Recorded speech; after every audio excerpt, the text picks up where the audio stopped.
Hello बच्चों, मैं Manoj ji sir और आज आपका क्वेश्चन है चैप्टर नंबर 8 ऊंचाई और दूरी का 11वें नंबर का। तो देखो उसको हल करते हैं। क्वेश्चन जैसा दे रखा है, ये सामने लिखा हुआ है। एक मीनार क्षैतिज समतल पर, मैंने क्षैतिज समतल लिया, ऊर्ध्वाधर खड़ी है, मैंने इस तरह से उसको ऊर्ध्वाधर खड़ी कर दी। यदि सूर्य का उन्नयन कोण 30 डिग्री है तो सूर्य का उन्नयन कोण आधार के किसी हिस्से से ऊपर की ओर बनेगा। ये देखिए, ये वाला कोण उन्नयन कोण जो कि मुझे दे रखा है 30 डिग्री। ये समकोण त्रिभुज है। ये क्या, प्रत्येक कोण समकोण होगा। प्रत्येक त्रिभुज एक समकोण त्रिभुज ही बनने वाला है इस 8वीं प्रश्नावली में। ये दृष्टि रेखा है और ये है क्षैतिज रेखा। इस समय इस क्षैतिज रेखा को बताया गया है छाया।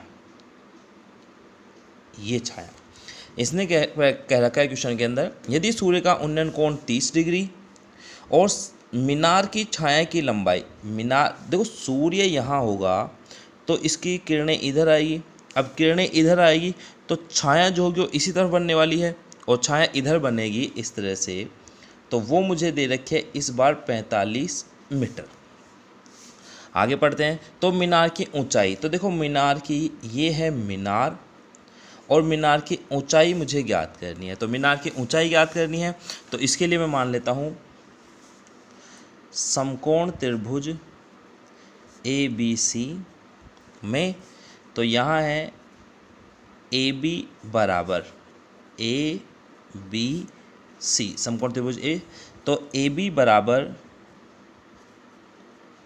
मीनार की ऊंचाई और BC बराबर मीनार की छाया की लंबाई। अब यहाँ देखिए, AB बराबर लंब कहेंगे इसे अपन, लंब इस बार H है, BC ये आधार होगा और आधार की माप दे रखी है 45 मीटर। यहाँ कोण दे रखा है C जो कि दे रखा है 30 डिग्री। अब देखो लंब और आधार जो कि लाल बट्टा कक्का में था, लंब और आधार के संबंध से बनता है tan थीटा। तो यह है tan थीटा बराबर L/A। तो मैं यहाँ नाम लिखता हूँ यहाँ के, देखो tan थीटा, थीटा इस बार 30 डिग्री दे रखा है। लंब का नाम है AB और जो आधार है उसका नाम है BC।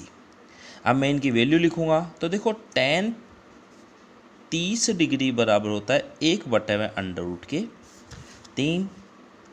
तो tan 30 का मान हो गया है 1/√3 बराबर AB जो कि लंब है वो मुझे दे रखा है H, BC जो आधार है वो मुझे दे रखी है 45। इन दोनों का मैं यहाँ पे कर लूँगा वज्र गुणा।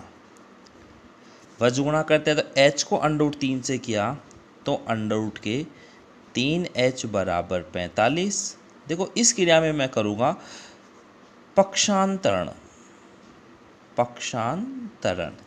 वेरिएबल के साथ जो गुना में होता है वो भाग में चला जाता है। H बराबर 45/√3। इस क्रिया में करेंगे √3 का गुना दोनों पक्षों में करने पर। देखो मैंने √3 का गुना दोनों पक्षों में क्यों किया, क्योंकि √3 का मान या कोई भी वैल्यू, कोई भी प्रश्न का हल बटे हुए √3 में कभी नहीं होगा। यदि ऐसा है तो आप उस रूट वाले मान को हल करो दोनों पक्षों में देकर। तो देखो H बराबर 45/√3, ये तो प्रश्न में था, मैंने गुना किया है दोनों पक्षों में √3, तो इस तरह से आ गया है। अब यह है H बराबर 45/√3, क्योंकि मैंने इनको गुना कर लिया है। √3 को √3 से गुना करते हैं तो देखो √3 गुना √3, ये मान आता है 3। तो देखो बटे हुए 3। तो H बराबर 45 को और 3 को, भाई 3 एकम 3 और 3 से 15 पर काटता हूँ तो 45 कट जाता है, तो 15/3। तो ये आ गया है मीटर के अंदर। हमेशा याद रखना रूट वाला जो मान है √2, √3, √5 वो तभी आप हल करेंगे जब आपको प्रश्न के अंदर दे रखा हो। अदरवाइज जैसा दे रखा है वैसे ही आप उत्तर छोड़ देंगे। तो H है ऊंचाई, ऊंचाई बराबर 15√3 मीटर। समाप्त।